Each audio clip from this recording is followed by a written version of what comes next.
Estamos con el profesor don Luis Carreño. Hola, profe. Hola Alejandra, ¿cómo estás?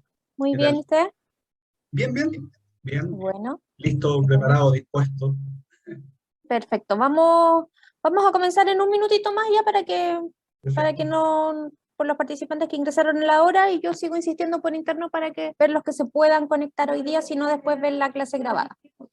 Ya Ok, tenemos a don Luciano Quintana, Ismael Donoso, Jenny Turriaga, aquí Payán, me parece que tengo aquí anotadito, aquí Payán.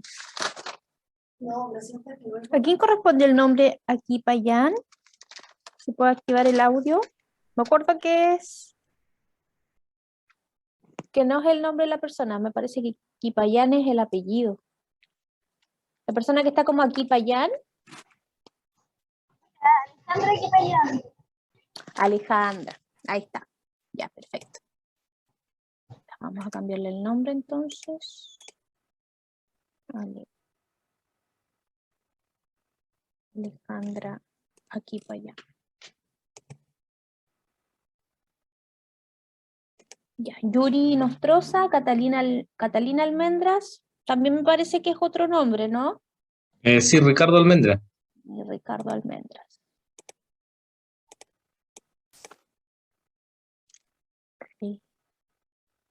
Ricardo.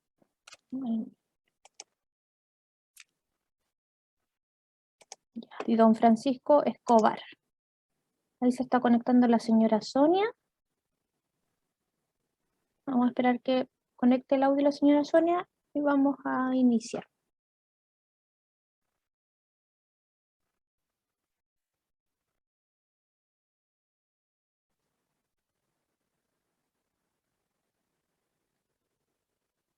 Ya, ahí activó el audio la señora Sonia Lizama. Luis, lo dejo para que inicie la segunda sesión, ¿ya? ya pues, Yo estoy por interno por perfecto. cualquier cosita. Vale, ok, Ya. ahí me comentas cualquier cosa. Ujú. Eh, bueno, muy buenas tardes a todos los que nos acompañan hoy día. Son poquitos, ojalá que se sigan conectando más personas, porque la idea en estas clases sincrónicas es básicamente que vayan saliendo las dudas, que vayamos pudiendo ir resolviendo esas dudas y con eso ir entregando la mejor información, la información que más les interesa a ustedes. La semana pasada vimos el módulo 1, o el módulo 2 en realidad, porque el módulo 1 es lo de presentación básicamente. Vimos el módulo 1, el módulo 2, perdón, la primera parte, que tuvo que ver con lo que es conceptos eléctricos, ¿ya? Probablemente es la parte más densa de todo este curso, porque son conceptos que suenan un poquito fomes, y un poco lejanos muchas veces, pero creo que es bastante necesario para después hablar en el mismo idioma.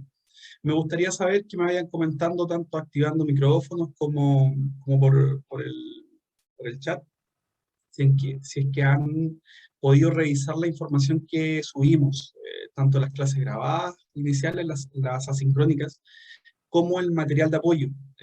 Había varios videos ya de YouTube para poder ver y habían algunos documentos también y las presentaciones, que es bien importante que las puedan ir viendo a medida que vamos avanzando en el curso para ir complementando, ¿ya? Ahora voy a comentar solo algo de esa de esa presentación, em, que no sé si ahora se está viendo en pantalla, yo asumo que sí, que estoy compartiendo, em, que tiene que ver con lo primero de ese módulo 2, la parte 1.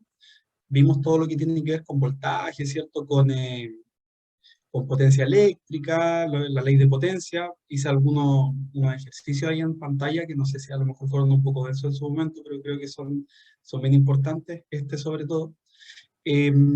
Comentamos dos conceptos que son bien relevantes, que es la corriente continua y la corriente alterna. Esto nos va a salir repetido varias veces. Recordarles que la corriente continua es la forma natural de la energía, por decirlo de una manera. Los paneles fotovoltaicos funcionan en corriente continua, las baterías funcionan en corriente continua. Pero la corriente continua tiene algunos problemas, sobre todo desde el punto de vista de la transmisión. Entonces hay un invento, porque no es un descubrimiento, es un invento como tal, que es la corriente alterna, que lo que hace es alternar literalmente los polos, irlos cambiando, genera una frecuencia que es el tiempo en el cual hace esta alternación, y eso nos permite transmitir la electricidad. Hoy día nosotros en nuestras casas tenemos 220 volts de corriente alterna, comúnmente, y eso a lo mejor en algunos casos podría representar un problema, porque los paneles funcionan en corriente continua, en voltajes comúnmente bajos. El panel en sí, no el arreglo, el panel en sí, no sé, 20 volts, 30 volts, 40 volts, 50 volts a lo mejor, pero nosotros tenemos 220 volts en nuestras casas y además no es continuo, es alterno. Por eso son súper importantes estos conceptos, porque nos van a aparecer más adelante cuando estudiemos los equipos que se utilizan para poder adaptar las diferentes instalaciones. Y hay algo que no pudimos conversar ese día, que no alcanzamos por tiempo, y se los voy a comentar ahora, que es el que tiene que ver con los circuitos eléctricos, ¿ya? Se los recomiendo si que han visto las clases asincrónicas, porque esto ya está ahí, pero se los voy a comentar de todas maneras. Hay principalmente dos maneras, en estricto rigor son tres, pero hay principalmente dos maneras de hacer circuitos eléctricos, que son los circuitos en serie y los circuitos en paralelo, ¿ya? En un circuito en serie, lo que se hace es que, como dice la palabra, se van conectando en serie cada uno de los artefactos que está en ese circuito, ¿ya? El ejemplo más típico que siempre se da es las antiguas luces de Navidad que estaban en serie. Pero también, por ejemplo, uno abre una linterna y las baterías, las pilas, van puestas una tras otra, ¿cierto? Estas linternas largas. Entonces yo pongo una pila, después pongo otra atrás, y el positivo de cada pila va con el negativo de la otra pila. Y así sucesivamente, el positivo de la otra pila va con el negativo de la otra pila. Eso es una conexión en serie, ya sea en pilas, sea en ampolletas, sea en baterías, o sea en paneles solares, ¿ya? Se utiliza muchísimo. ¿Y cuál es la gracia, entre comillas, de la conexión en serie o del circuito en serie? Es que el voltaje se suma. O sea, cada uno de los voltajes se va sumando.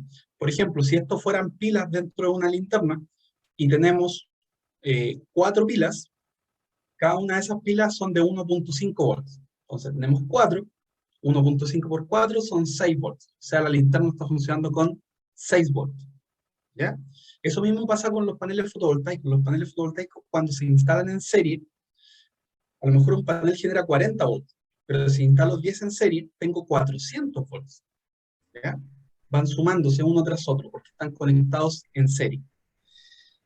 Ahora, el beneficio, entre comillas, es que la corriente se mantiene, ¿ya? Los amperes, cuando hablábamos de los amperes, el amperaje. Entonces, si yo pongo, por ejemplo, tengo un panel de 40 volts, como dije, y 10 amperes, y pongo 10 en serie, al final sigo teniendo 10 amperes, pero tengo 400 volts, ¿ya? Eso es un dato.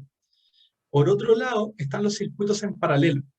En los circuitos en paralelo, la conexión ya no es negativo, positivo, sino que es positivo, positivo, positivo, y al otro lado, negativo, negativo, negativo. A lo mejor es la conexión más intuitiva, ¿ya? Porque uno, no sé, si yo tengo varias baterías, yo a lo mejor lo primero que podría pensar cualquiera es, hay que conectar todos los rojos con todos los rojos y todos los negros con todos los negros, ¿verdad? Eso es un circuito en paralelo, ¿ya? En un circuito en paralelo, los parámetros se comportan al revés, el voltaje y la corriente. En este caso, la corriente se suma, pero el voltaje se mantiene. Supongamos las mismas 4 pilas. Si yo las pilas las pongo en paralelo, ahora paraditas una al lado de la otra, y conecto todos los positivos y todos los negativos, el voltaje total que voy a tener son 1.5 volts. Porque cada una de las pilas tiene 1.5 volts, entonces el voltaje total sigue siendo 1.5 volts. Pero la corriente se va a sumar. Entonces, si cada una de esas pilas, no sé, era de 1 amper, ahora voy a tener 4 amperes. Y en el caso de los paneles, que también se lo estaba comentando, los paneles, si yo tenía el mismo arreglo de 10 paneles, de 10 amperes y 40 volts, si los conecto todos en paralelo, al final voy a tener los mismos 40 volts, porque no va a subir el voltaje, pero voy a tener 10 por 10 en este caso, ¿cierto? 10 amperes por 10 paneles, voy a tener 100 amperes, ¿ya? Entonces, empiezan a cambiar un poco los parámetros, no solamente desde el punto de vista de los equipos que voy a utilizar, sino que incluso, por ejemplo, del cableado. Porque si yo utilizo un voltaje muy alto, necesito que el cable tenga el recubrimiento suficiente para ese voltaje.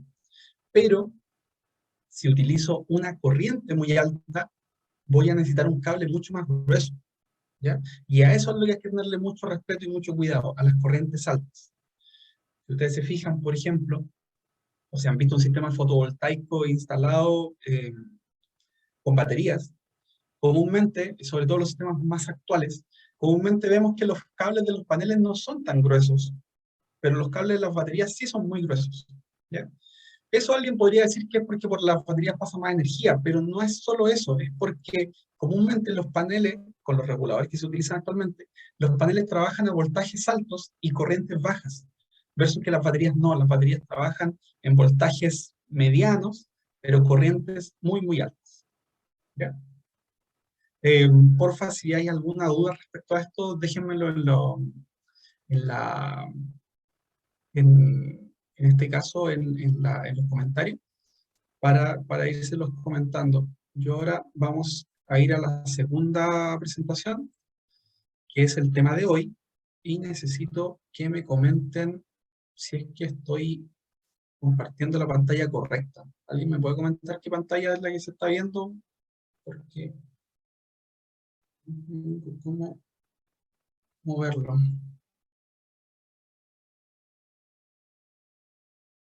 Un segundo. Ahí.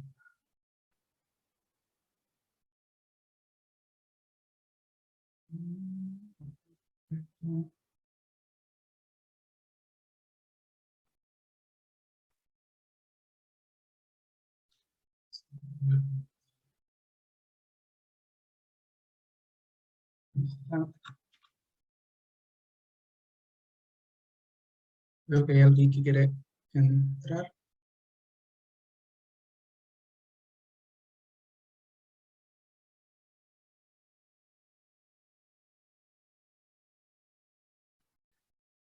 Creo que ahora estamos en línea, digamos.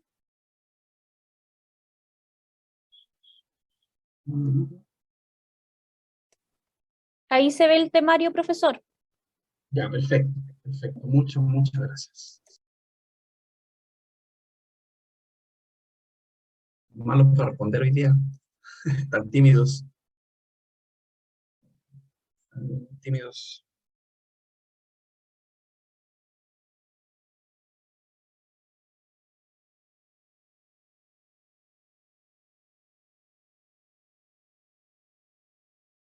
Ahí lo tengo. De Mario, sí, ahí me habían contestado. No, sí, no voy a contestar. Perfecto.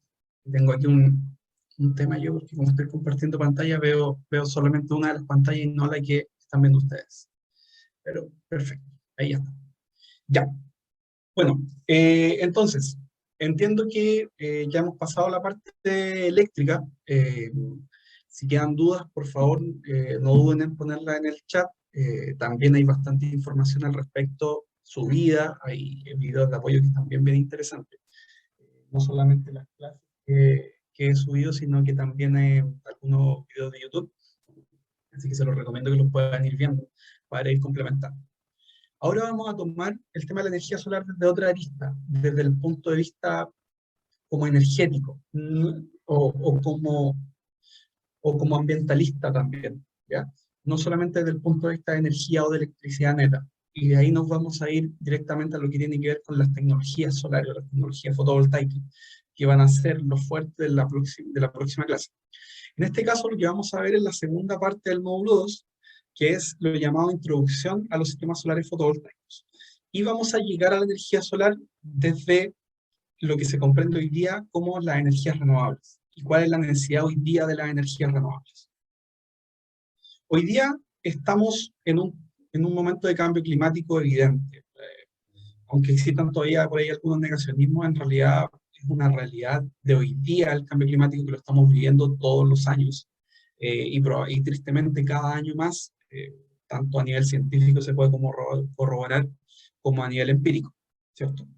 ¿En qué ha consistido este cambio climático? Básicamente en tener un clima mucho más fuerte en todas partes del planeta, más agudizado, no necesariamente más cálido, Claro, porque como se habla siempre del tema del calentamiento global, muchas personas pueden asumir que es calor y dicen ahora hace frío. Bueno, tenemos un clima más extremo y esas son las consecuencias que estamos teniendo hoy día por el cambio climático, por el efecto invernadero, ¿ya? El efecto invernadero es un concepto que no es tan preciso porque el efecto invernadero no funciona exactamente como un invernadero en el cual los rayos rebotan no hacia adentro, sino que más que nada lo que hacemos es que estamos nosotros hoy día generando los llamados gases de efecto invernadero, y estos gases de efecto invernadero se están produciendo por nuestra culpa, digamos, por nuestro uso, y principalmente por nuestra generación de energía, ya sea energía eléctrica para nuestras casas, energía eléctrica para la industria, o energía para movernos, ¿cierto? El combustible para nuestros vehículos. El principal gas de efecto invernadero es el dióxido de carbono. ¿Y qué es lo que hace? Que emitimos estos gases que están en la atmósfera y la radiación los calienta más, sobre todo al rebotar la radiación en la Tierra, y se mantienen calientes y absorben y mantienen energía y mantienen más caliente la atmósfera, ¿ya? Eso es lo que está generando actualmente el calentamiento global y el consecuente cambio climático que ello nos trae, ¿cierto?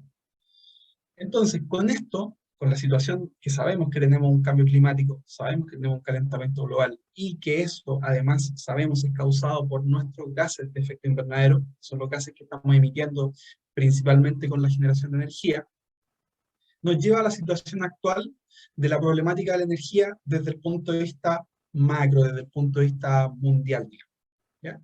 Y en este caso, lo que tenemos es, primero, un consumo desigual de energía que crece, crece y crece, ¿ya? O sea, yo creo que cualquiera de ustedes, si recuerda los artefactos eléctricos que tenía en su casa hace 30 años atrás, y cuánta electricidad gastaba en su casa hace 30 años atrás, y lo compara con hoy, probablemente va a estar muy de acuerdo con que el consumo eléctrico ha subido, su propio consumo eléctrico.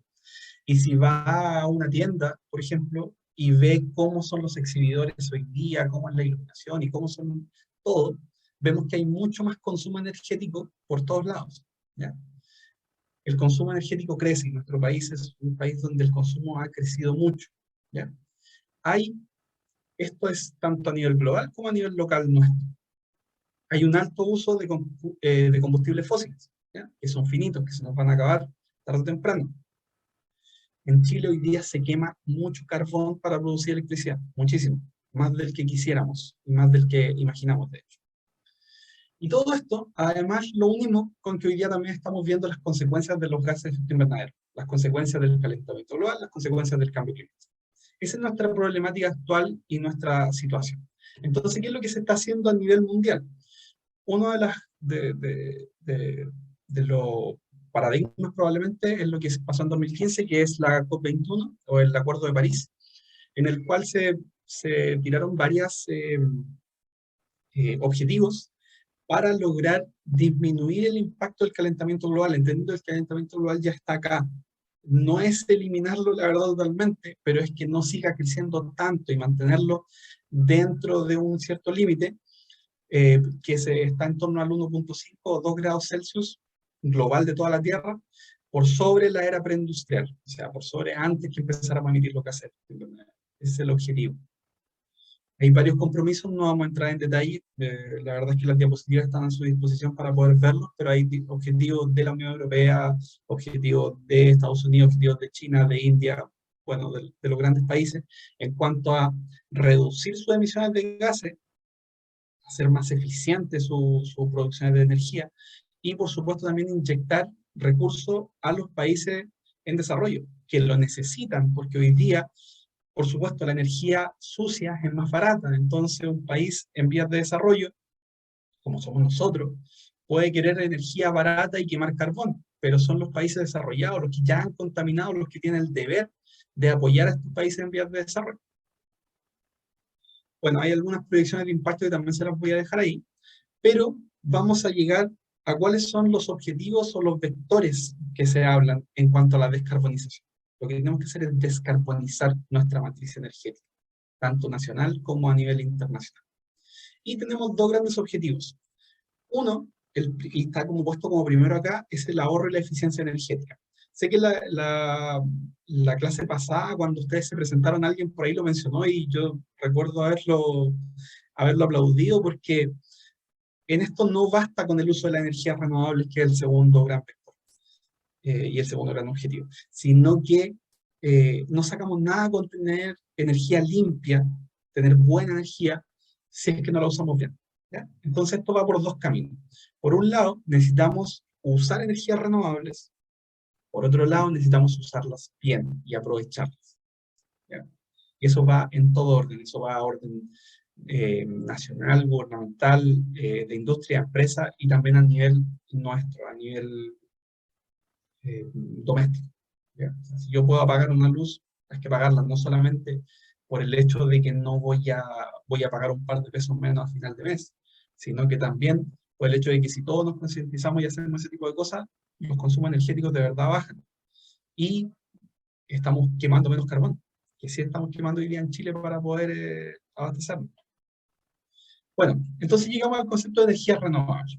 ¿Qué son las energías renovables? Primero conversar un poquito de lo que son las no renovables, que es básicamente todas esas energías que se van agotando a medida que las vamos usando, ¿ya?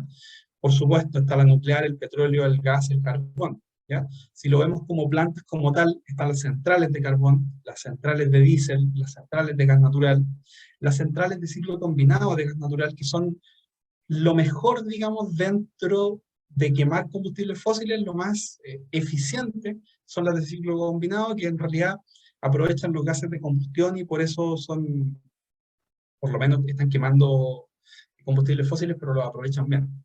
Y también en este caso están las centrales nucleares, porque a pesar de las centrales nucleares no están emitiendo CO2, en algún momento los recursos radioactivos, digamos, el uranio, va a ser más difícil de encontrar y enriquecerlo va a ser aún más difícil y por ende es una fuente infinita de energía también. Entonces, tenemos por otro lado las energías renovables, ¿cierto? La solar, la hidráulica, la eólica, la geotérmica, mareomotriz, biomasa. Tenemos las convencionales, o las llamadas convencionales, que son las que venimos usando hace mucho tiempo y probablemente la más notoria es la hidráulica, una central hidroeléctrica, ¿cierto? Como nosotros en la zona centro-sur conocemos muchísimo. Nosotros acá tenemos Colbún muy cerca y el río Maule está plagado de centrales hidráulicas, que son renovables, ¿ya? Esa energía renovable es energía que no está consumiendo un recurso y por ende no se está agotando. Que tenga un impacto ambiental el hecho de inundar tierra es otro tema. Y, por supuesto, las no convencionales son las más interesantes, ¿cierto? Lo que tiene que ver con eólico, con fotovoltaico, que es lo que nos reúne hoy día. Y también hay algunas otras interesantes, como la geotermia, como la mareomotriz, como la undimotriz. Hay varias alternativas más, pero estas han sido menos desarrolladas, por lo menos a nivel macro.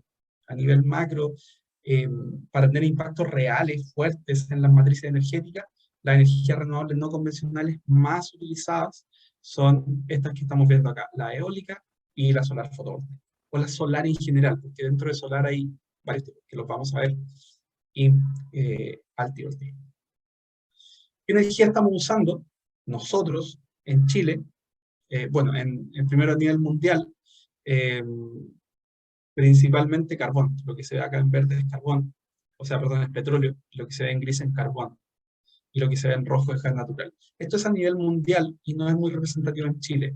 Más representativo en Chile es este gráfico que yo cuando lo vi el año pasado, este es de 2021, de agosto, por ahí 2021, lo encontré terrible. Los colores son muy representativos. Tenemos el azul, es la energía hidráulica, la represa, sí, ¿cierto? El gris es el carbón, el rosa es el gas natural, el negro es el diésel, y acá abajo tenemos la eólica y la fotovoltaica. Ustedes se fijan, si nos comparamos con 1990, por ejemplo, hoy día quemamos muchísimo, pero muchísimo más carbón que lo que quemábamos en esos años.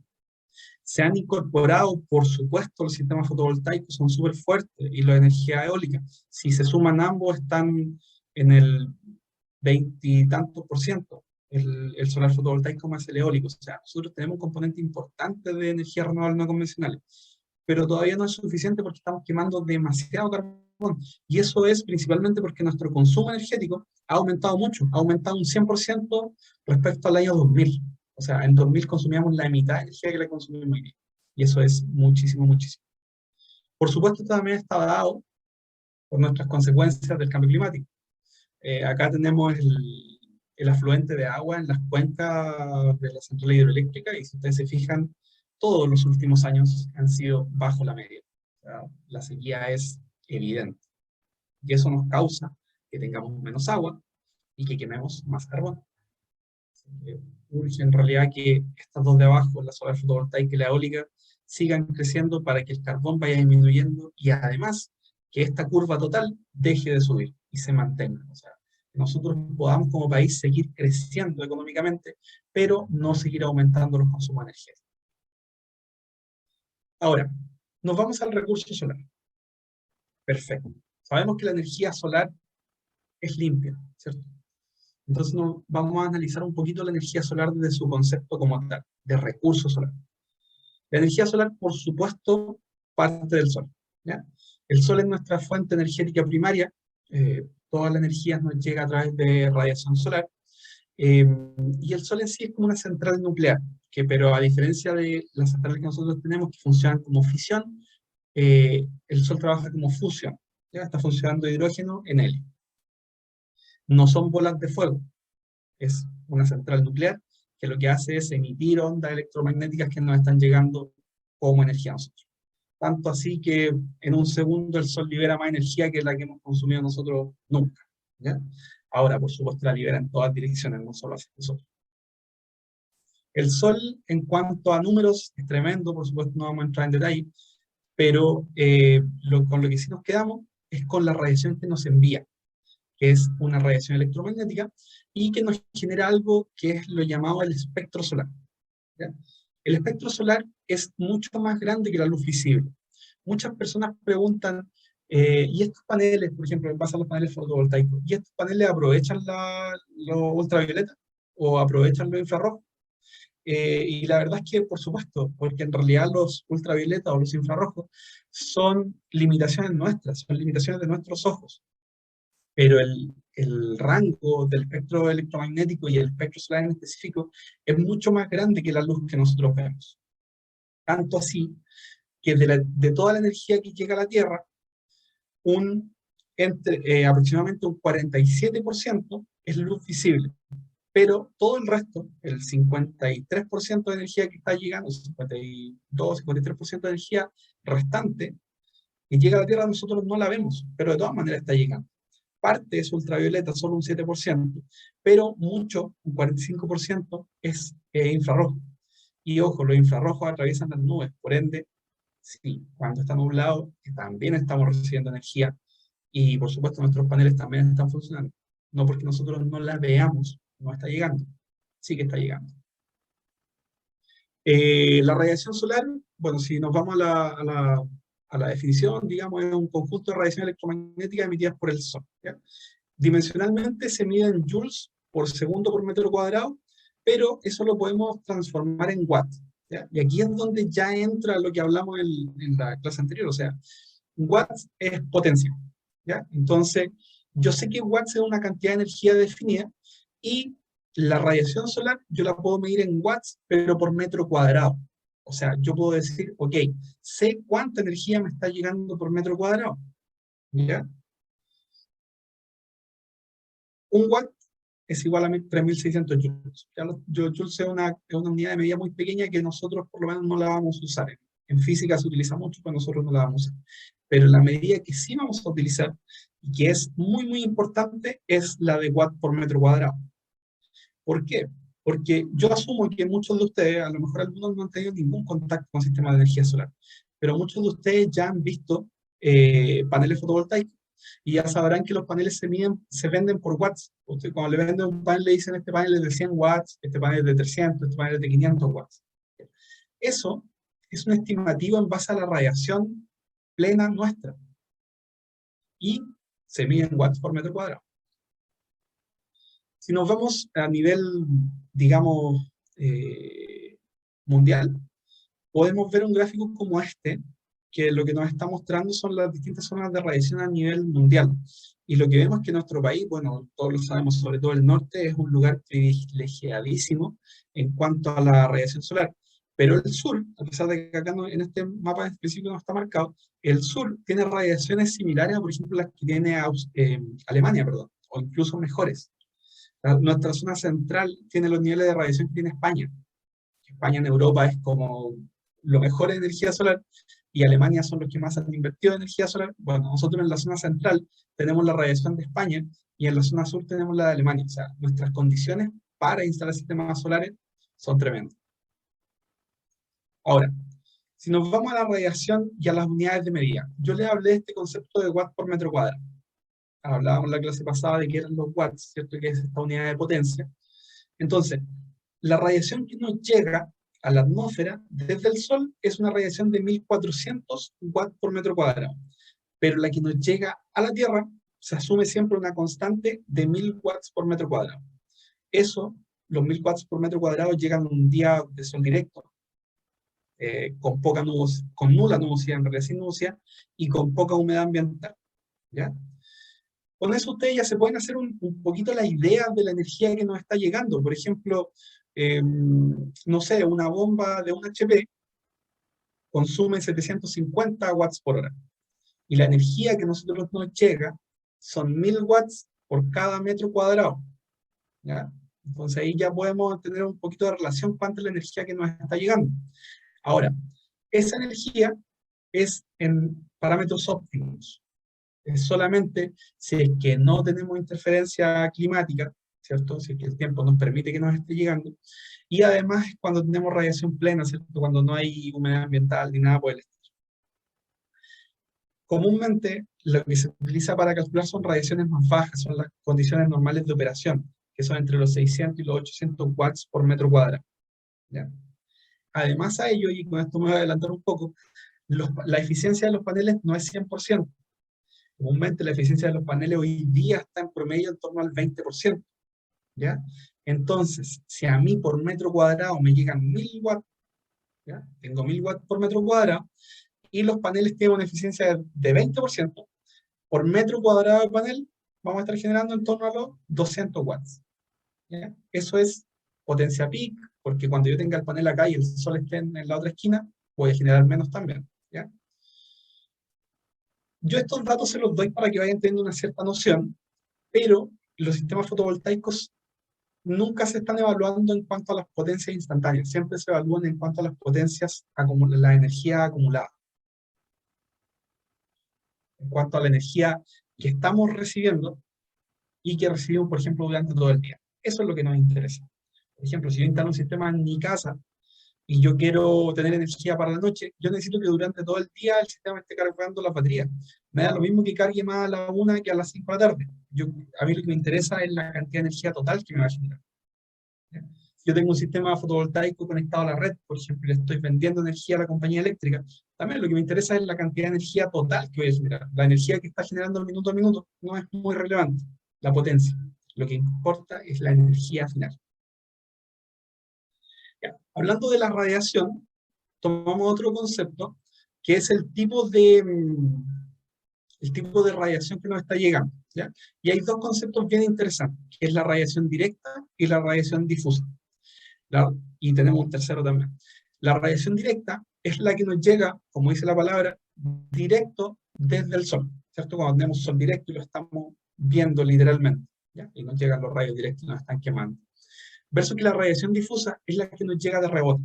Por ejemplo, cuando está nublado, o incluso cuando hay mucha humedad ambiental y hay mucho rebote en las pequeñas gotas de agua que están en la atmósfera.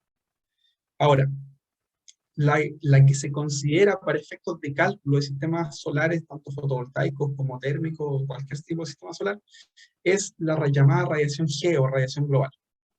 En la radiación G lo que se hace es que se suman ambas radiaciones. Tomo la radiación directa y tomo la radiación difusa y la sumo. Esa suma es la que utilizo para medir mi sistema fotovoltaico. Ahora, a la unidad de medida que antes les hablé de watt por metro cuadrado, ahora le agregamos tiempo. Y le decimos watt hora por metro cuadrado por día. ¿ya? Entonces, ¿cuánta energía recibí? La mido en watts por cada metro cuadrado por hora, ¿cierto? Durante todo el día. Y esa es la energía que yo voy a haber recibido, digamos, y es la energía que voy a haber obtenido desde el sol. Si nos hacemos una referencia un poquito de los niveles de radiación, los 1000 watts por metro cuadrado se dan netamente cuando hay sol directo. En ocasiones incluso puede haber más de 1000 watts por metro cuadrado, pero es muy, muy raro. Nosotros acá en Talca, con medidores de radiación, hemos medido hasta 1100, 1150 watts por metro cuadrado, pero es muy, muy extraño, muy, muy poco común. Se da comúnmente ahora en el verano y por tiempo muy corto. Normalmente, la radiación cuando hay sol directo, digamos, cuando está despejado, oscila entre los 800 y los 900 watts por metro cuadrado. Eso es lo más común. Cuando hay cierta nubosidad, comúnmente estamos entre los 400 y los 600 watts por metro cuadrado. Cuando está nublado leve, comúnmente estamos en torno a los 200 watts por metro cuadrado. Y un día de lluvia, comúnmente estamos bajo los 100, 60, 80 watts por metro cuadrado. Entonces, ¿a qué voy con este gráfico? Es decirles, ok, cuando está nublado también tenemos energía, pero es mucho menos. Por ejemplo, si en un día de lluvia estoy recibiendo ¿cuánto? 8% de la energía que había cuando estaba despejado. Y eso hay que considerarlo. Si yo hago un sistema y necesito que funcione cuando está lloviendo, tengo que considerar que voy a generar muy, muy poca energía en invierno. O tengo un sistema que quiero que funcione todos los días, por ejemplo, de riego, y que funcione cuando esté nublado y también necesito regar. Perfecto, necesito que mi sistema no solamente riegue con 1000 watts por metro cuadrado, necesito que mi sistema también riegue con 400 watts por metro cuadrado. ¿Ya? Entonces, un concepto que les había comentado recién es la radiación diaria. ¿Ya? Entonces, lo que hacemos acá es tomar la radiación, que son estos watts por metro cuadrado, agregarle el tiempo, watts, hora, agregarle un mayor tamaño, porque en realidad el watts es una unidad muy, muy pequeñita y por eso comúnmente se habla de kilowatts, porque el kilowatt se adapta un poquito más a lo que nosotros hacemos. ¿Ya? Si yo veo el consumo de energía en mi casa, a lo mejor decir que yo estoy consumiendo, no sé, 10.000 watts diarios, es un número un poco hostil. Entonces comúnmente se usa el kilowatt y digo que estoy consumiendo 10 kilowatts diarios. ¿Ya? Seguimos hablando por metro cuadrado, entonces, kilowatt hora, metro cuadrado, y le agregamos el concepto de día. Entonces, con este concepto de radiación diaria, lo que yo estoy diciendo es toda la energía que vamos a recibir en un metro cuadrado en un día. Por ejemplo, en verano, en la zona central de Chile, nosotros recibimos en torno a 8 kilowatts por metro cuadrado por día. ¿Ya? Eso es lo que se recibe en la zona central en el plano horizontal. ¿Ya? Yo pusiera un medidor de radiación, estaría recibiendo por cada metro cuadrado de piso, de suelo, 8.000 watts o, más cómodo, 8 kilowatts hora por metro cuadrado por cada día. ¿Ya? No sé si se van entendiendo, por favor, si hay cualquier comentario, me lo van haciendo saber en el chat. ¿Ya? Creo que no hay ningún comentario aquí.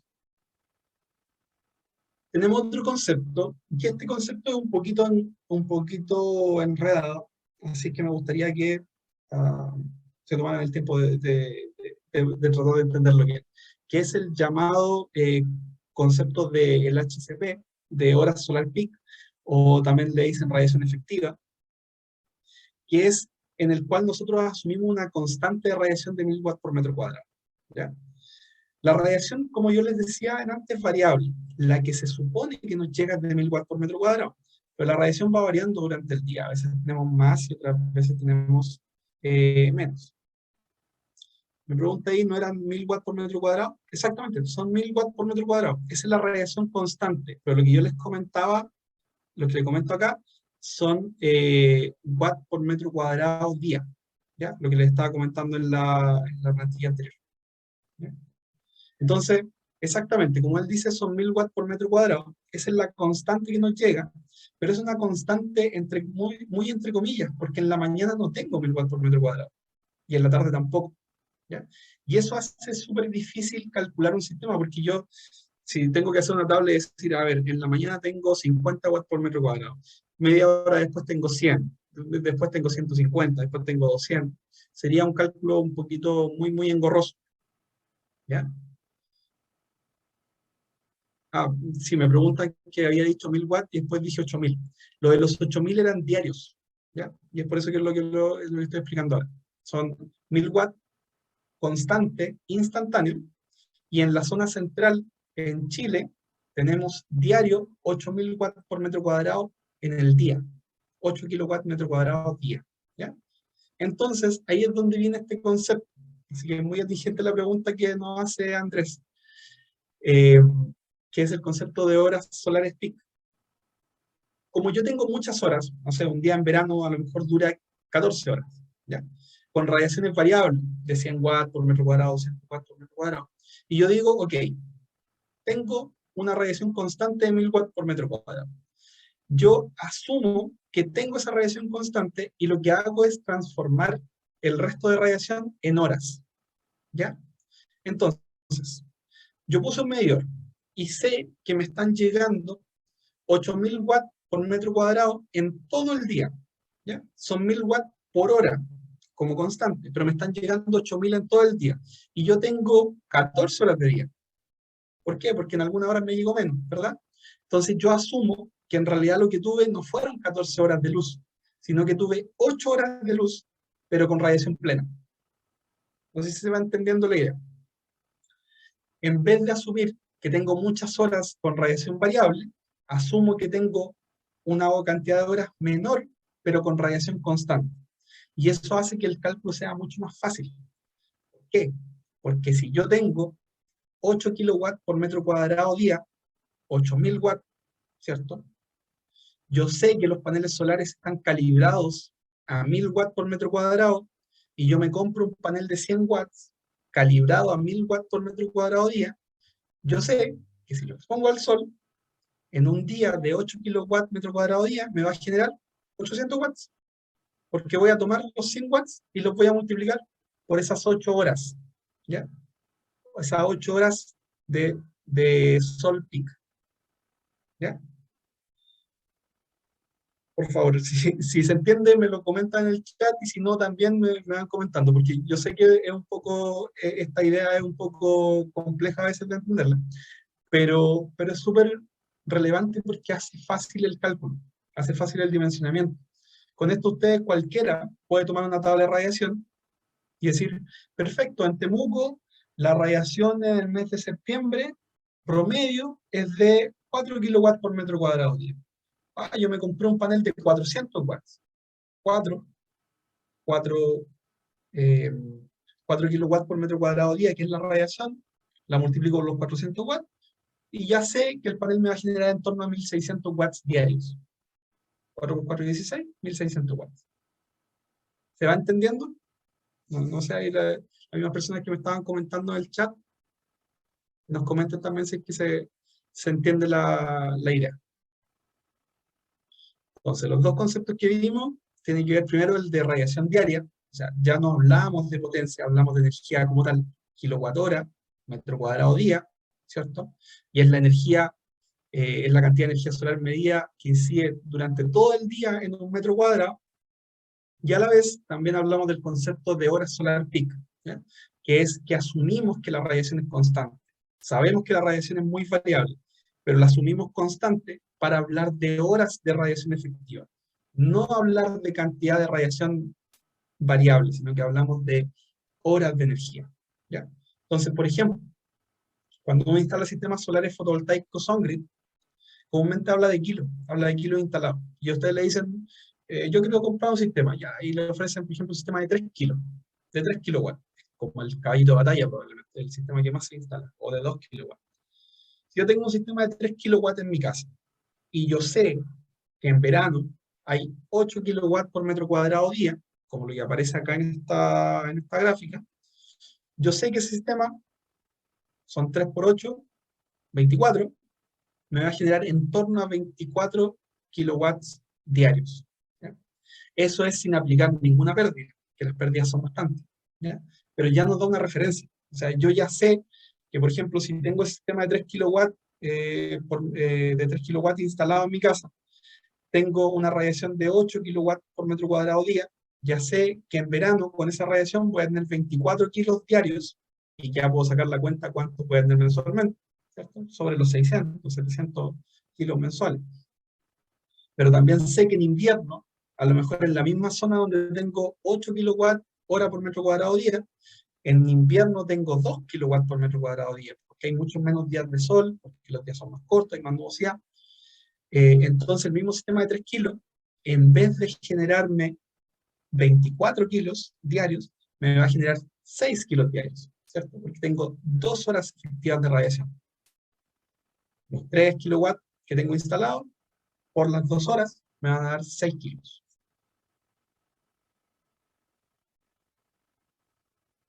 ¿Se va entendiendo? Coméntenme también ahí en el chat si es que se va entendiendo la idea. Vamos a pasar, bueno, vamos a realizar algunas gráficas primero, que es también para ver el tema de la radiación. Por ejemplo, acá están los kilowatts incidentes en Sudamérica, con colores, ¿cierto? Entonces ustedes ven acá arriba la cantidad, no estoy marcando el puntero, ahí está el puntero. Acá tenemos la cantidad de energía en kilowatt por metro cuadrado día, diario, perdón, y acá tenemos la cantidad de kilowatt por metro cuadrado, pero mensual. Kilowatt metro cuadrado día, kilowatt metro cuadrado mes. Entonces, por ejemplo, las zonas amarillas, como lo que es acá, no sé, la parte de Temuco, probablemente, si lo ven, está entre el amarillo y el verde, como promedio, tenemos diario 3,8 kilowatts por metro cuadrado día, y eso anualmente son 1.387 kilowatts metro cuadrado año, perdón, no era mes, es año. ¿Ya? Entonces con eso yo ya me puedo dar una idea. Por ejemplo, si yo tengo un sistema instalado de 3 kilowatts, tomo los 3 kilowatts, los multiplico por este número, y ya sé cuánta energía me va a producir aproximadamente en el año. ¿Ya? Eso, por supuesto, para medios de cálculo hay formas de hacer los cálculos mucho más precisos, pero estas son maneras muy rápidas de poder tener nociones del tamaño de nuestro sistema. Por ejemplo, si yo miro mi boleta de luz y veo que yo gasto 300 kilowatts mensuales, es un tema de hacer una regla de 3 a la inversa. O sea, ya puedo pensar cuánto es la energía o cuánto es la capacidad fotovoltaica que necesito para poder abastecer esa cantidad de energía en el invierno, en el verano, bueno, cuando yo decía, o en promedio anual. Acá tenemos un gráfico que se repite 3 veces, que es de Chile, ¿ya? El primero es del periodo entero, o sea, promedios anuales. Esta es la radiación media en Chile durante todo el año. Vemos que en el norte del país estamos entre los 6 y los 7 kilowatts por metro cuadrado día. En la zona central estamos en torno a los 5 kilowatts por metro cuadrado día. Y en la zona sur estamos en torno a los 3 kilowatts por metro cuadrado día. Eso es en promedio. Si vemos en enero, en el verano, vemos que la radiación es prácticamente igual hasta la zona, no sé, hasta los lagos probablemente, hasta los ríos. Hasta ese sector tenemos sobre 8 kilowatts por metro cuadrado día en verano. ¿Ya? Son niveles muy similares a los del norte. Y recién desde el sector de los lagos hacia el sur empieza a bajar ya en torno a los 5 o 6 kilowatts por metro cuadrado día. Pero si nos vamos al invierno, en este caso en junio, vemos que la cosa es diferente. El norte se mantiene en torno a los 5 kilowatts por metro cuadrado día, pero ya desde la cuarta región hacia el sur se nota un bajón bien fuerte. Entonces, lo que quiero que veamos con esto es que en verano nosotros tenemos niveles de energía en la zona central y en la zona sur. La mayoría de ustedes, ¿cierto?, son de zona sur, desde el Biobío hasta la región de Aysén. Tenemos niveles de radiación en verano muy similares al norte. Tenemos opciones de alimentar los mismos sistemas que se podrían alimentar en cualquier parte del país. En el invierno es cuando esto baja. Y por eso, dependiendo del sistema que queramos instalar, es ahí donde tenemos que tomar los recuerdos. Tenemos un comentario acá, lo voy a leer. Me pregunta, usted habla de 800 watts. Eso es en el norte, ya que la tabla demuestra entre 3.600 y 4.000 aquí en Los Ángeles, hacia el interior. No sé si se refiere a esta misma tabla, porque lo que pasa es que lo que comentaba va variando a lo largo del año. Por ejemplo, me comentan Los Ángeles, Los Ángeles es un poco al sur de este punto que está marcado. Entonces, en el periodo entero, si yo tomo el promedio anual, a lo mejor no expliqué también esto, pero este gráfico lo que nos está mostrando es la cantidad de energía diaria promedio anual. ¿Ya? O sea, tomo todos los días del año y saco el promedio. Eso es lo que me está mostrando este gráfico. Entonces, por ejemplo, ahí nos comentan de Los Ángeles. Los Ángeles está como en esta zona, ¿cierto? Quizá un poquito más al sur, ahí. Vemos un color verde, ¿cierto? Que es muy similar a este verde de acá. O sea que diariamente, en promedio, saben que las medias, los promedios a veces son un poco engañosos, pero en promedio en Los Ángeles tenemos entre 4 o 5 kilowatts por metro cuadrado día. ¿Ya? Eso es en promedio la energía diaria. No es la energía incidente de los 800 o de los 1000 watts incidentes. Esto es energía diaria, acumulada. ¿Ya? Si lo vemos en verano, la energía que está recibiendo en Los Ángeles es muy similar a la del norte. Muy, muy similar. Es sobre los 8 kilowatts por metro cuadrado día. Si lo vemos en junio, por supuesto que la cosa cambia en invierno.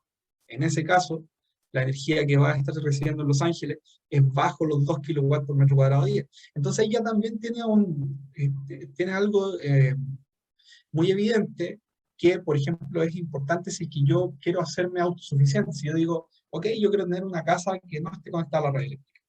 Desde ya, en Los Ángeles debes saber que en invierno tienes un quinto de la energía que tienes en verano.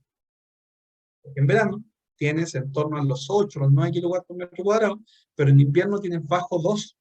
O sea, estás pasando, no sé, de 8.5 a 1.5.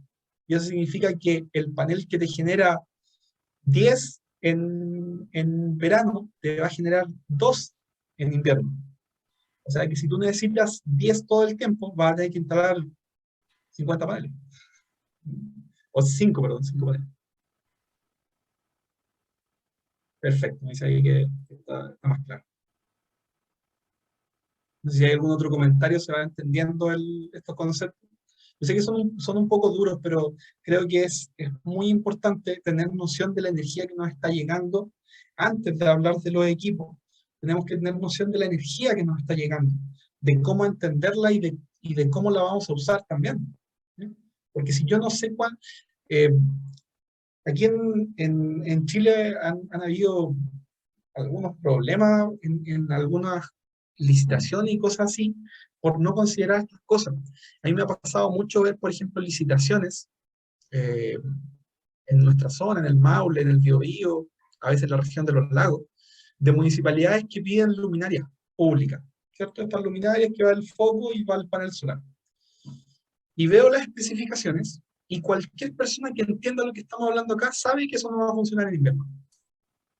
Lo tiene claro, porque si yo veo el panel del tamaño que me están pidiendo, la batería del tamaño que me están pidiendo, y el foco del tamaño que están pidiendo, con la radiación que tengo, no sé, en Osorno, en invierno, ese sistema va a funcionar 2 horas y se va a quedar sin batería. ¿Qué pasa? Las personas de estas municipalidades van, ven en internet las luminarias que se usan en el norte, dicen esta es buena marca, la instalan, después ven que en invierno no funciona, y le echan la culpa que el sistema es malo, que las baterías son malas, que los paneles son malos. Eso es un problema de diseño, porque en nuestro país tenemos niveles de radiación muy diferentes, sobre todo en invierno. En invierno tenemos niveles muy diferentes, pero no tenemos diferencias prácticamente, pero en invierno tenemos niveles de radiación muy diferentes entre el norte y el sur. Y eso hace que los sistemas se deben diseñar de manera diferente, sobre todo si son sistemas autónomos. ¿Ya? Es un tema empírico que es prácticamente obvio, o sea, todos vemos que en el sur hay menos sol en invierno, ¿verdad? O sea, todos nos damos cuenta que está lloviendo a lo mejor algunos días, versus que el norte está despejado. Y eso tiene impacto, y sabemos que eso, el panel va a generar menos energía, la batería se va a cargar menos, además la noche es más larga, vamos a necesitar más energía y el sistema va a fallar. Y no es un problema del equipo, es un problema del diseño.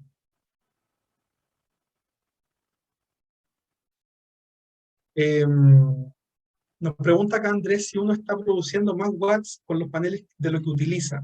¿Qué se puede hacer con ese delta positivo? Ese es un temazo, depende del sistema que tenga. Por ejemplo, si tú tienes un sistema con baterías, es complicado porque el sistema con baterías tú tienes que diseñarlo para el peor de los casos. Entonces, si por ejemplo tú estás en Puerto Montt, tienes que pensar la energía que te llega en Puerto Montt en invierno, porque tú no te quieres quedar sin energía. Entonces diseñas el sistema para invierno. Y en verano te va a sobrar mucha energía. Tristemente, en un sistema con baterías, esa energía simplemente se pierde. No, ese delta se está perdiendo porque las baterías van a estar cargadas, tú no estás usando energía, la energía se está disipando, simplemente el equipo que tú instalaste es el que se va a estar encargando de disipar esa energía de manera segura. Ahora, si tú tienes, por ejemplo, un sistema conectado a la red, los famosos sistemas on-grid, de los que vamos a hablar harto la próxima semana, no, pues ahí lo estás aprovechando, porque en un sistema on-grid la energía que te está sobrando la estás mandando a la red. A lo mejor lo está usando tu vecino, o lo está usando alguien de 3 calles más allá, pero la compañía eléctrica te está retribuyendo y te está haciendo un descuento en la cuenta de electricidad porque tú inyectaste energía. Esa energía que a ti te sobró, que a lo mejor no estabas en casa o no estabas consumiendo tanta energía, la energía se fue a la red y nos contó a nuestro favor. ¿Ya? Entonces, depende, ese delta, de cómo se aprovecha ese delta, depende mucho del sistema que tenemos. Si es un sistema con batería, no hay cómo hacerlo. ¿Qué trámite? Hay que declararlo, hay que hacer una declaración T4, eso lo vamos a ver en la última clase, es un temón también, pero hay que declararlo. Mejor no hacer cosas ilícitas, porque hay muchas personas que todavía instalan sin declarar, pero no se debe hacer. Ya, entonces, vamos a seguir avanzando con el tema de la radiación. Ya hablamos de la radiación, digamos, como energía. Vamos a hablar un poquito también de la disponibilidad de radiación, lo de la radiación diaria. Esto es algo que les comenté el otro día y se me había olvidado esta palabra cuando se los comenté, evapotranspiración, ¿ya? Que es la relación entre la pérdida de agua de la Tierra y la radiación que tenemos. Por supuesto, a medida que el agua, o perdón, que la Tierra pierde agua, también tenemos más energía, tenemos más radiación. Y por eso es tan interesante esto de hacer bombeo solar, porque cuando más agua necesito, es cuando más energía tengo para mover la bomba de agua. Otra cosa es que mi recurso hídrico sea suficiente. Por supuesto, es un tema aparte. Ahora, la disponibilidad de la radiación solar. Todos aquí entendemos que la Tierra, que la Tierra no es plana, que la Tierra gira alrededor del Sol, ¿cierto? Lo tenemos todo claro. Teniendo eso claro, nosotros vamos a hablar ahora de unos conceptos que se llaman trayectoria solar, que lo que hablamos es cómo se mueve el Sol en el horizonte. Por eso digo, todos tenemos claro que los que nos movemos somos nosotros alrededor del Sol. Perfecto. Pero para hacerlo más fácil, vamos a hablar de cómo se mueve el Sol en el horizonte. Por favor, que nadie crea que yo estoy promoviendo teoría terraplanista ni nada por el estilo. Bueno, nosotros vemos que el Sol va variando su nivel de altura y los puntos por los cuales se mueve a lo largo del año, ¿ya? En verano lo vemos mucho más alto y en invierno lo vemos mucho más bajo. En el norte incluso, en el verano lo ven pasar la eclíptica, lo ven pasar el punto alto, los 90 grados, y lo ven estar hacia el sur. Nosotros los que vivimos desde Antofagasta hacia el sur, desde el trópico hacia el sur, sabemos que el Sol siempre está en el norte, ¿ya? Y por eso siempre cuando alguien dice cómo se instalan los paneles solares, siempre se instalan mirando al norte. No es antojadizo, porque el Sol siempre está moviéndose en el norte, ¿ya? Entonces, en verano lo tenemos más alto, lo tenemos a inclinaciones más elevadas, y en invierno lo tenemos a inclinaciones más bajas. Eso va variando dependiendo de la latitud en la cual nosotros nos encontremos, ¿ya? Los paneles, sí, es verdad, siempre se ponen al norte, pero no es llegar y ponerlo al norte a cualquier inclinación.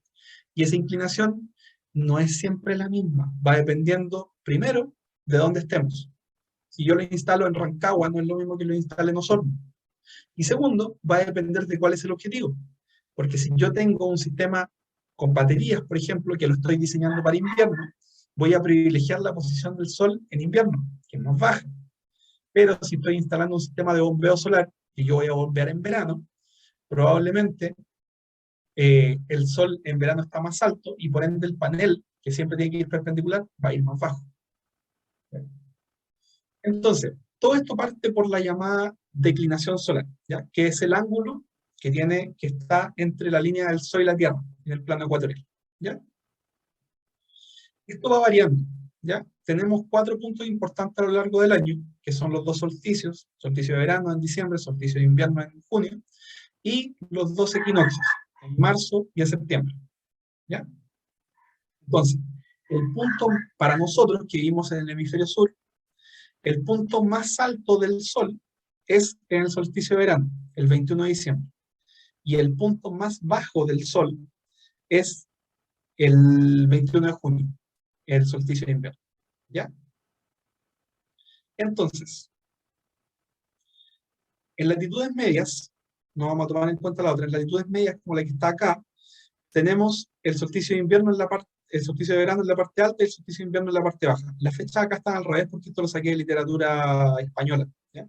Por eso no aparece el 21 de junio arriba. Bueno, para nosotros es al revés.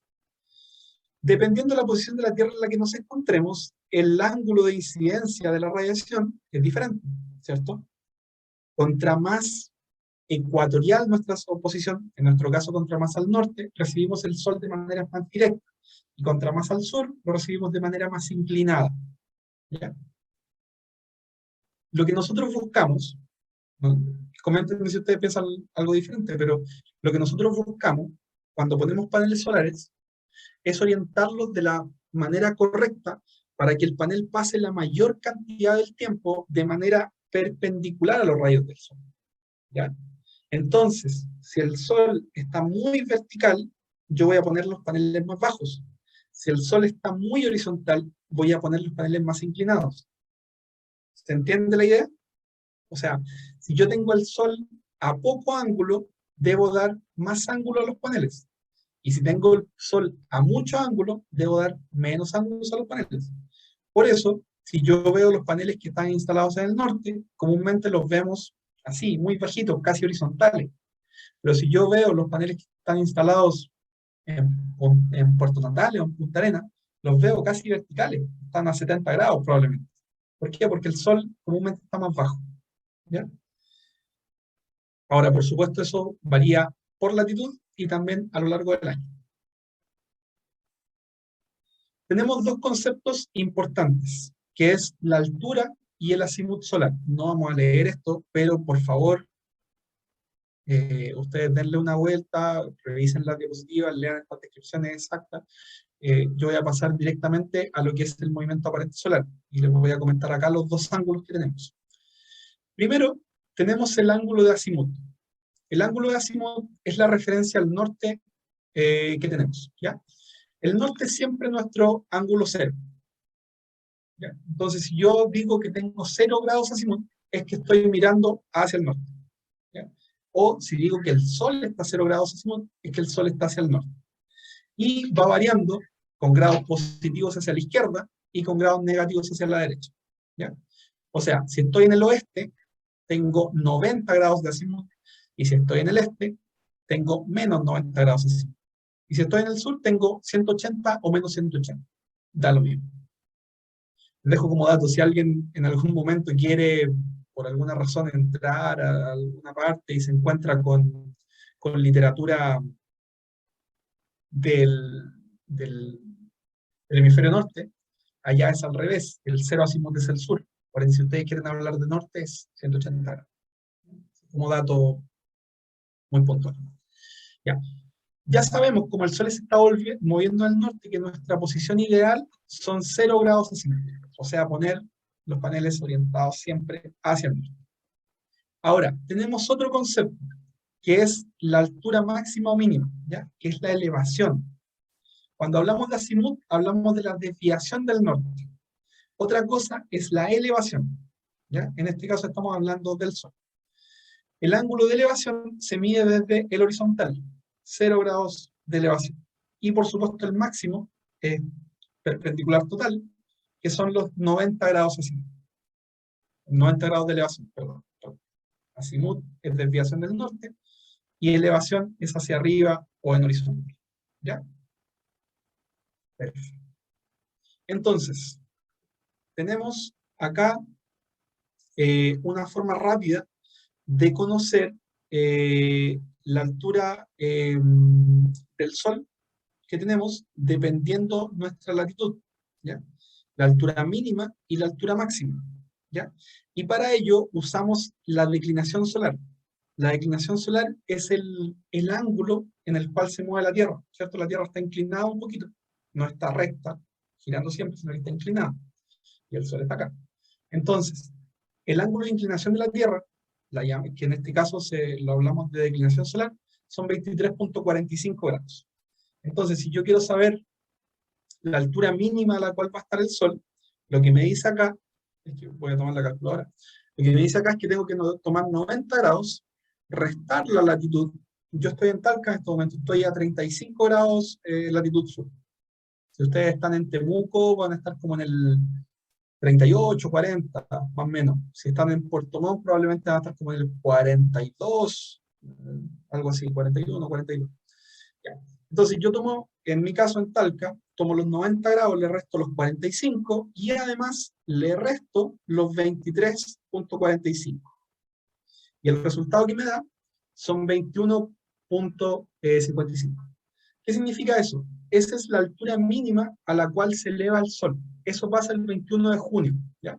Yo con esto sé que el 21 de junio, que es el día con menor radiación, el Sol va a elevarse hasta los 21 grados acá en Talca. Y de ahí va a empezar a bajar.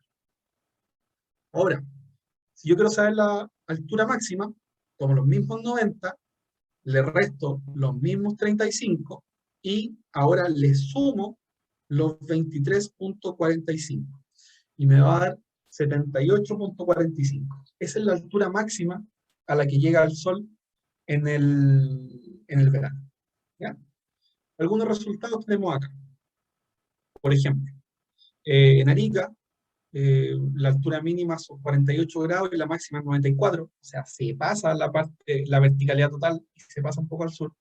En Santiago, la mínima son 33 y la máxima 80 aproximadamente. Y en Puerto Montt la mínima son 25 y la máxima son 71. Creo que hice algo mal porque me dio un número demasiado bajo a mí. Debería haberme dado 30 y algo. Creo que me equivoqué de un número. Esas son las inclinaciones del Sol. Entonces, desde ya, yo tengo que saber, por ejemplo, si yo estoy en Puerto Montt, yo tengo que saber que si quiero que mi panel esté perpendicular en la altura mínima, tengo que tener el complemento de 25. 90 menos 25 son 65 grados. O sea, si yo quiero que mi panel esté en posición óptima para el invierno en Puerto Montt, debería tener una inclinación de 65 grados el panel. Ahora, probablemente no vamos a dejarlo tan inclinado, porque probablemente, por ejemplo, si ustedes tienen un sistema de bombeo, lo van a usar en verano, no en invierno. Entonces no me interesa que esté orientado perfecto el solsticio de invierno, me interesa que esté orientado perfecto en el tiempo que lo voy a usar. Entonces probablemente va a estar, no sé, orientado a unos 45 o 50 grados, probablemente inclinado, o incluso quizá un poquito menos. Para cada punto de nuestro planeta, en realidad, y por supuesto del país, se puede hacer un gráfico como este, ¿ya? Y me gustaría que le pongan mucha atención a esto. Este gráfico, en este caso es de Talca, disculpen, pero todo el material que tengo está con datos de Talca, pero existen estos gráficos para cualquier parte, y solamente va variando un poquito la posición, digamos, de estas líneas. Este gráfico me marca en azimut y en elevación la altura del Sol durante todo el año. ¿Ya? Entonces acá yo tengo el azimut 0, este es el norte. Tengo el azimut menos 90 y el azimut 90 positivo. Y tengo la elevación 0 y tengo la elevación 90. Entonces, esto me dice que, por ejemplo, el 22 de junio o el 21 de junio, que es el solsticio de invierno, es la línea más baja, es el número 1. ¿Ya? Entonces me dice que ese día el Sol va a salir a menos 60 grados azimut. O sea, yo tengo que mirar hacia la cordillera, menos 60, el norte hacia la cordillera, menos 60, en ese punto el Sol va a salir. Y se va a empezar a elevar, va a subir hasta una altura de aproximadamente 30 grados de elevación y va a comenzar a bajar. Y se va a esconder a los 60 grados azimut hacia el poniente. Y también sé que en el verano, el 22 de diciembre, el Sol va a salir a menos 120 grados azimut, o sea, yo miro hacia la cordillera, me paso los 90 hacia el 120, va a salir ahí, se va a elevar hasta sobre los 75 grados de elevación y va a seguir bajando. Y todos los puntos medios están acá. Por ejemplo, el 2, el 22 de mayo y 23 de julio, el 13, el 20 de abril y 23 de agosto. Se va repitiendo porque esto es de ida y vuelta. Entonces, tenemos acá junio, julio, agosto, septiembre, octubre, noviembre, diciembre, enero, febrero, marzo, abril, mayo, junio. ¿Se entendió eso? El Sol recorre el mismo punto 2 veces. Por ejemplo, el 20 de marzo, el Sol hace el mismo recorrido que el 23 de septiembre. El mismo, exactamente el mismo, porque va de ida y de vuelta. ¿Bien? ¿Se entiende? Me gustaría que me comentaran si es que se va entendiendo. Y si alguien lo entiende muy bien, me gustaría que alguien me dijera los grados azimut y de elevación en los cuales estamos en este momento, en los cuales está el Sol en este momento, en base a esta tabla. Sería buenísimo. Lo voy a dejar como tarea, si es que alguien lo puede descifrar. Hoy día que estamos a 22 de febrero, son las 4 de la tarde, ¿en qué posición de este gráfico está el Sol? ¿En qué azimut y en qué elevación? Vamos a dejar esa pregunta ahí para ver si alguien la logra responder de aquí a la próxima clase. Ya, vamos a pasar a la siguiente gráfica. Y aquí tenemos algunas formas fáciles de saber un poquito sobre las inclinaciones. En este caso, lo que hablamos de una forma fácil de saber las inclinaciones ideales de los paneles. Si yo quiero que esté optimizado para el verano, debo restar menos 10 grados a la latitud. Y si quiero optimizarlo para el invierno, debo sumar 10 grados. ¿Ya? En Talca, yo tengo 35 grados de latitud, entonces si es para invierno, debo sumar los 10 grados. La inclinación correcta para mis paneles sería 45 grados. Pero si quiero orientarlos pensando en el verano, debo restar esos 10 grados. Y por ende, la inclinación correcta son los 25 grados. Si quiero pensar en todo el año, probablemente voy a usar la misma latitud y lo voy a dejar a 35 grados. Y listo. Es una manera bien sencilla y bien rápida de poder calcular algo. Si, por ejemplo, ustedes están en la latitud 40, en invierno debiesen dejar los paneles a 50 grados y en verano a 30. Si ustedes van a hacer un sistema de bombeo solar, probablemente van a pensar en esto, en verano.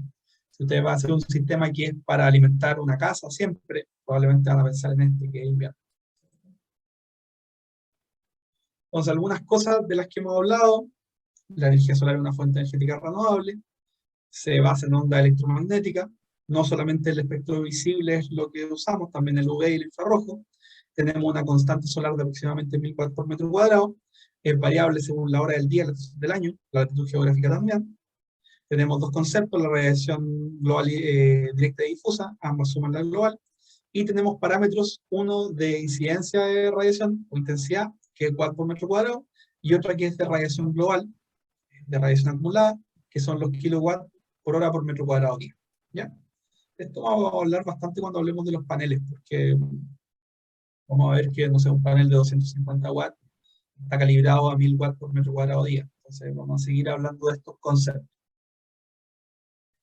Entonces, no sé si hay algún comentario con lo que acabamos de ver, qué es lo que tiene que ver con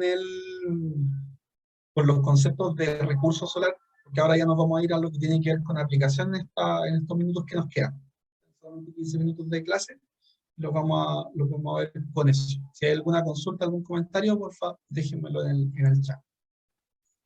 Ya. Aplicación de la energía solar. Ya tenemos la energía solar, ya tenemos nuestros recursos, sabemos cómo nos llega, sabemos la intensidad, la cantidad de energía, la disposición, dónde se mueve el sol, todo, ¿cierto?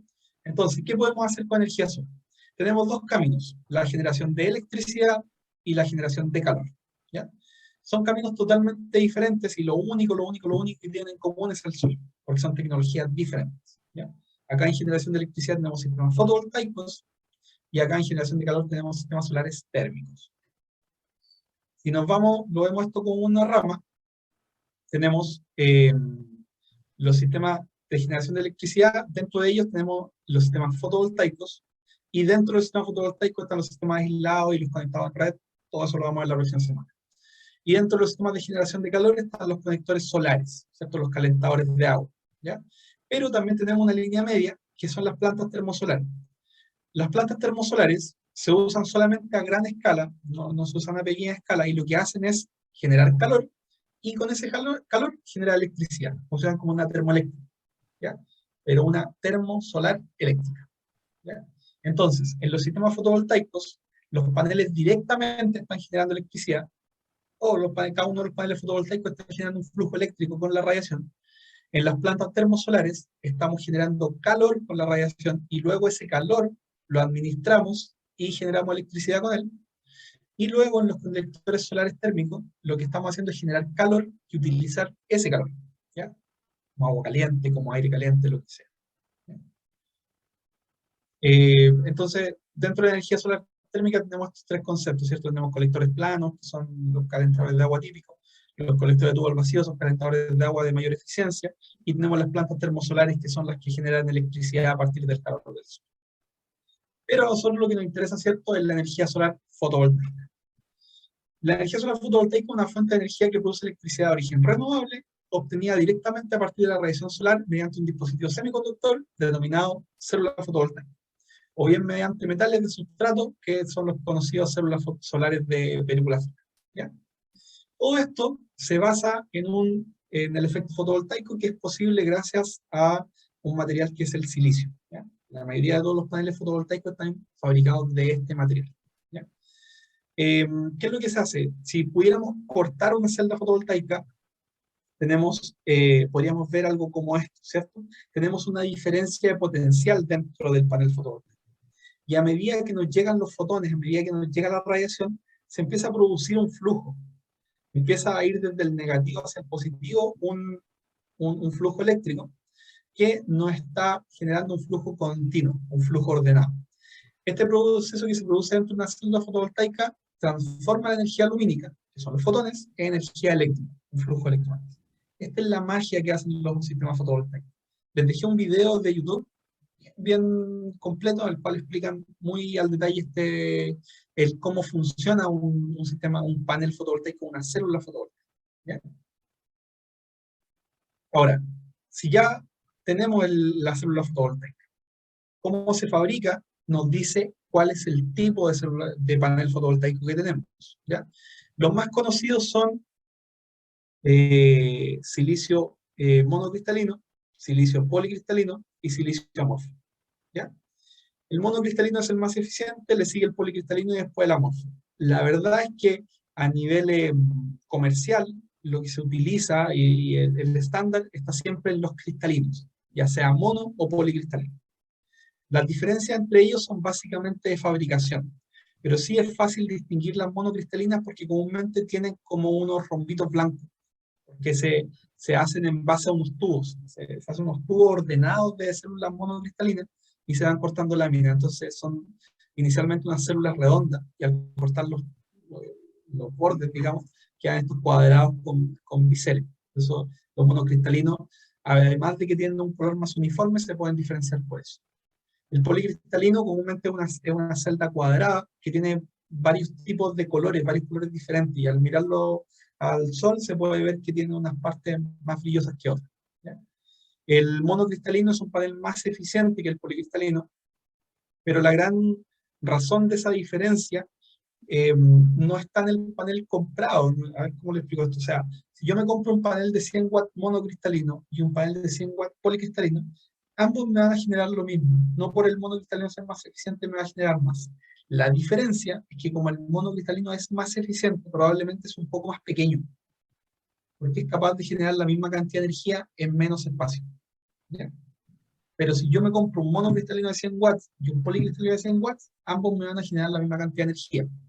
Por supuesto, tienen pérdidas diferentes y cada fabricante nos lo va a indicar, ¿ya? Pero en estricto rigor son lo mismo. Están los de capa delgada, que no los vamos a mencionar, y hay algunas tecnologías que me gustaría comentarle, y con esto vamos a ir cerrando esta charla. Una es la tecnología PERC.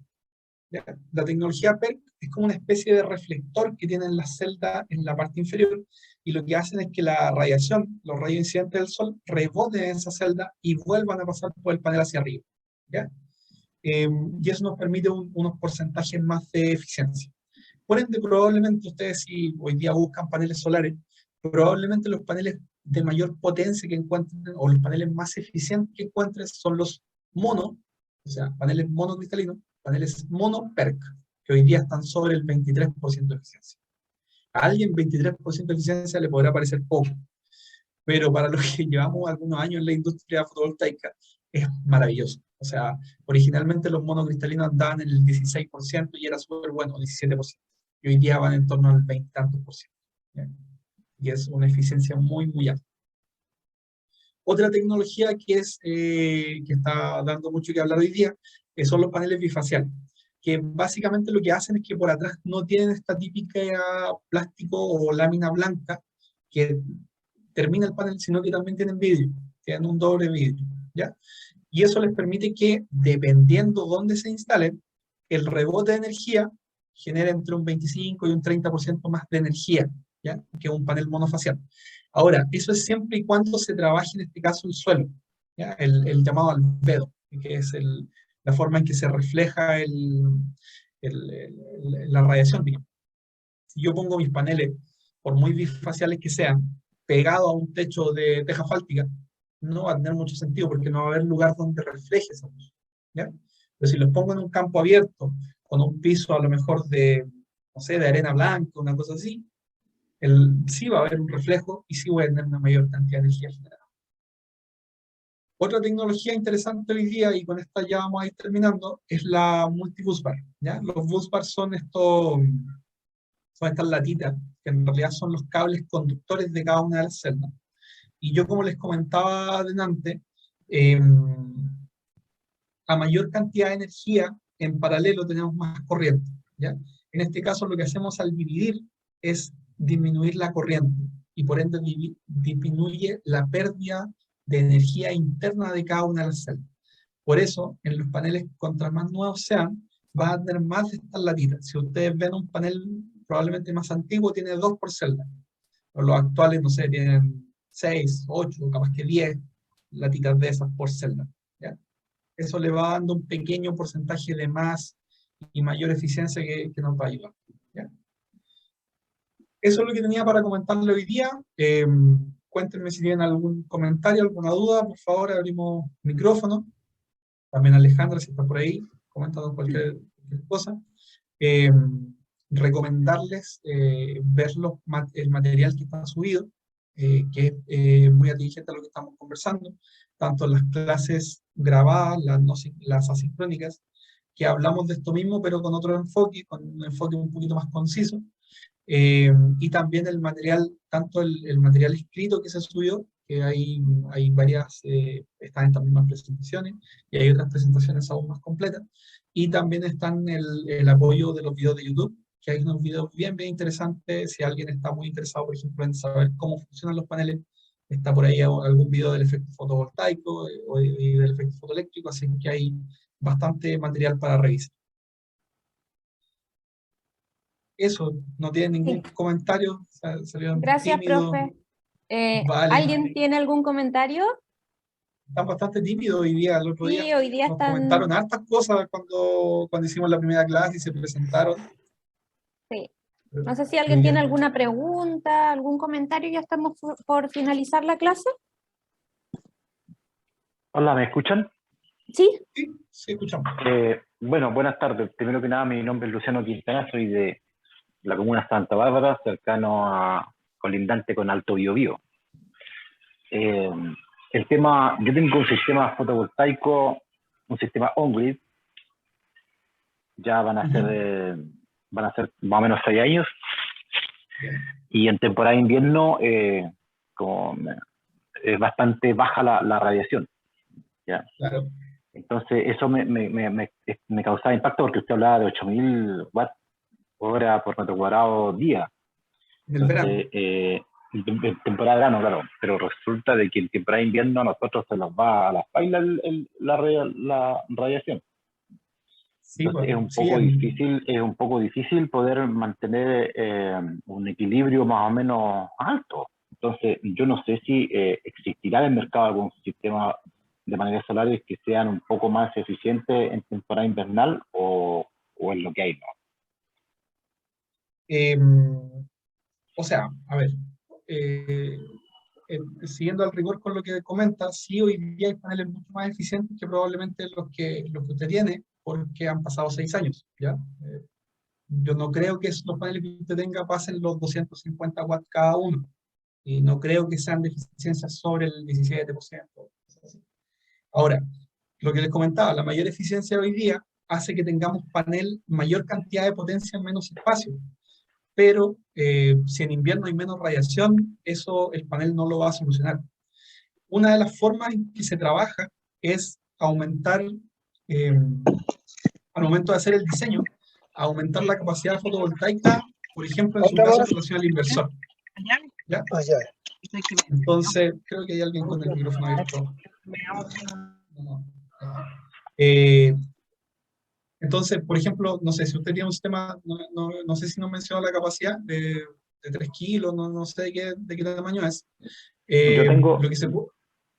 Sí. Disculpe, yo a estos 4 paneles que yo tenía, que compré hace 6 años, le agregué 2 más. Los primeros 4 eran de 300 watts y los 2 últimos que compré son de 320. Ya. Tengo un total de 1600, 1700 watts más o menos. Ya, ok, perfecto. Claro, probablemente ese sistema en invierno le está generando 4 kilos a lo mejor en el día. 4 kilos, 350. Por ahí se maneja, claro. Lo que pasa es que está dentro de lo que una de las cosas que se puede hacer es sobredimensionar pensando en el invierno, ¿ya? Es poner más paneles, mantener a lo mejor el inversor y poner más paneles, por supuesto siempre teniendo cuidado que respetemos los parámetros del inversor, pero eso va a limitar potencia en verano, ¿ya? O sea, va a haber energía que en verano no voy a generar, porque aunque los paneles sean capaces, va a ser demasiado para el inversor, ¿ya? Entonces, lo que se hace en casos como el suyo, uno tiene que tomar primero la boleta anual y hacer el cálculo en base al año. Primero ver si usted gasta más en invierno o no, que eso es un temazo. O sea, si usted gasta más en invierno, hay que tomar la decisión de cuánto es lo que se quiere ahorrar. Y al momento de hacer el diseño del sistema, tengo que decir, ok, sabe don Luciano, usted en verano no va a pagar nada de electricidad, toda la energía va a ser del sol, pero en invierno el sistema le va a apostar un 20%, un 30%. Y eso es dado netamente por las condiciones climáticas de su sector, no es por otra cosa. Sí, le entiendo. Ya pues, esa era la pregunta. Tengo entendido que la próxima clase viene el sistema on-grid. Las próximas clases vamos a hablar de los sistemas en general. Vamos a hablar primero de los sistemas off-grid, después de los on-grid y después de los de bombeo solar. Vamos a hablar de los 3 grandes más importantes. Ya, muchísimas gracias entonces, no le quiero más tiempo. Que esté muy bien. Igualmente. ¿Alguien más que tenga alguna duda? En el chat por lo menos no hay nada. No. Hola. ¿Sí? Yo quería hacer Hola, una consulta. Soy Brandon. Brandon, ¿qué tal? Mi consulta es la siguiente. ¿Se podrán combinar, como ustedes, sistema fotovoltaico con sistema eólico para generar energía? Sí, se puede. Se puede, ahí, a ver, conceptualmente se puede. El tema es ya, por ejemplo, si va a ser un sistema aislado para una vivienda o una cosa así, ya va dependiendo de los equipos que se utilizan para que esto sea viable, ¿ya? Que los equipos sean compatibles. Pero hay un pero, y que tiene que ver principalmente con los eólicos.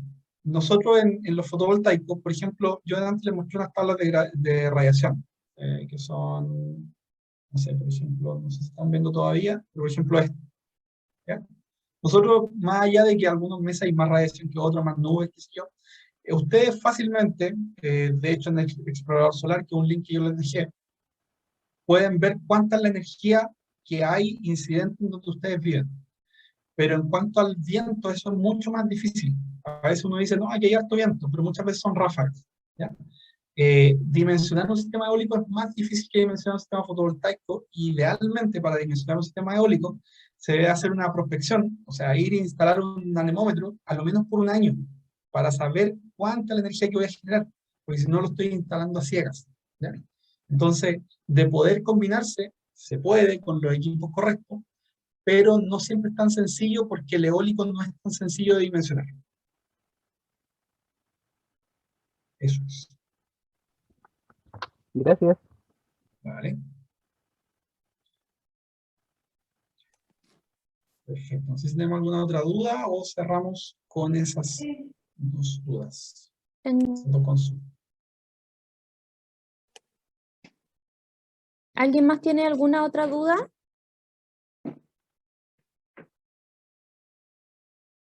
Si no hay más dudas, don Luis. Hola, sí, Ujú. hola, mi nombre es Luis. Una consulta, nosotros tenemos un panel tiene 6 el día, lo instalamos hace como 5 años atrás, ¿ya? Ya. Y con ese estamos conectados a la casa y, o sea, lo que hace es hacer girar el medidor en forma al revés de lo que debería girar, y ahí Ya. nos descuentan un poco de energía de lo que consumimos. Mi consulta es la siguiente, porque si hace 5 años atrás que instalamos el de nosotros, y si yo quisiera ampliarle la potencia, ¿se podrá? Porque supuestamente preguntamos una vez, nos dijeron que no era posible, pero hoy en día como hay más tecnología, no sé si podrá hacer o no. Mira, a ver, ampliar simplemente los paneles probablemente no se va a poder. ¿Por qué? Porque es muy difícil que hoy día encuentres los mismos paneles que ya tienen, ¿ya? Este Claro. tema de los paneles se ha avanzado mucho en los últimos años y hoy día cuesta encontrar los paneles que se vendían el año pasado, ¿ya? O sea, los que compraste hace 5 años no están en el mercado hace mucho rato. Y Ya. uno debe mantener cierto equilibrio en los paneles que compra, o sea, los parámetros no pueden variar de cierta cantidad cuando uno pone los paneles en serie o en paralelo, para que el sistema quede equilibrado, si no hay uno que está funcionando mal y puede haber problemas. Entonces, Claro. probablemente para ampliar, en realidad el ampliar significa hacer un sistema nuevo al lado, otro inversor y otros paneles.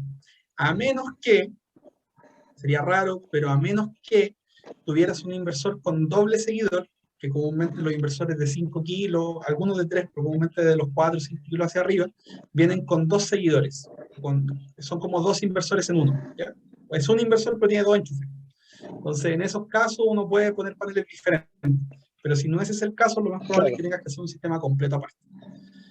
Ahora, mi consulta, si es que literalmente el medidor está girando hacia atrás, ¿ya? Me refiero a literalmente es un medidor de disco que gira hacia atrás y no es un Claro. medidor especial, ese sistema está fuera de norma. Entonces, hay que tener un poquito de cuidado al ampliarlo porque debería declararse. Claro, Quizá si no, la persona que lo hizo el proyecto quedó de regularizar ese tema, pero nunca volvió, o sea, todavía estamos ahí en espera de que lo regularice el cuento. Y es complicado que lo regularice hoy día porque la normativa fotovoltaica se actualizó en 2020 y la normativa eléctrica, el RETIC, se actualizó en 2021. Así que hoy día lo más probable es que el sistema, la instalación en sí esté fuera de norma, porque hoy día la SEC es mucho más exigente de lo que era hace 5 años. Entonces, yo creo que lo más conveniente que podría hacer es, si es que quiere seguir creciendo, es instalar un nuevo sistema y instalar y declarar ese nuevo sistema. Ya. Pero uno puede en este caso aprovechar la misma instalación, solo cambiar los puros paneles o ya hay que entrar a cambiar convertidor, todo el cuento. Es que a lo que voy yo es que si hoy día, estoy asumiendo que ese sistema está dimensionado cuadrado, entre comillas, o sea, no sé, yo tengo, a lo mejor tú tienes instalado 2 kilowatts en paneles y tienes un inversor de 2 kilowatts, en realidad el sistema no hay mucho que hacerle, no hay que cambiar paneles, no hay que cambiar inversores, en realidad es hacer otro sistema al lado de ese, como duplicarlo, digamos. Ya, profesor, me queda claro, muchas gracias. Ya, pues. Ya. Perfecto, Alejandra. ¿Cerramos con eso entonces? Sí, cerramos con eso. Tenemos la próxima clase el 1 de marzo. Bueno, igual les vamos a estar avisando en el grupo, vamos a estar confirmando el día y el horario. Ya, pero eso es lo que tenemos agendado ahora, para este grupo el 1 de marzo. Perfecto, lo esperamos el 1 de marzo entonces, ojalá que lleguen más preguntones. Sí, sí, que vean el contenido y que lleguen vean con el preguntas respecto al contenido. Sí, Ya recuerden sí. que ya nos queda prácticamente una semana de curso. El curso termina formalmente en el sistema el día 3 de marzo. Desde ahí ustedes ya no van a tener más ingreso a revisar el contenido, así que es importante que se vayan poniendo al día para que todos aprueben el curso. Tienen que tener sobre un 75% de visualización, de revisión del contenido. Nosotros estamos avisando todos los días prácticamente a los grupos los porcentajes de visualización. La idea es que todos aprueben, ya que es el único requisito para aprobar, es revisar el contenido, realizar la evaluación diagnóstica, la encuesta de satisfacción y la evaluación final.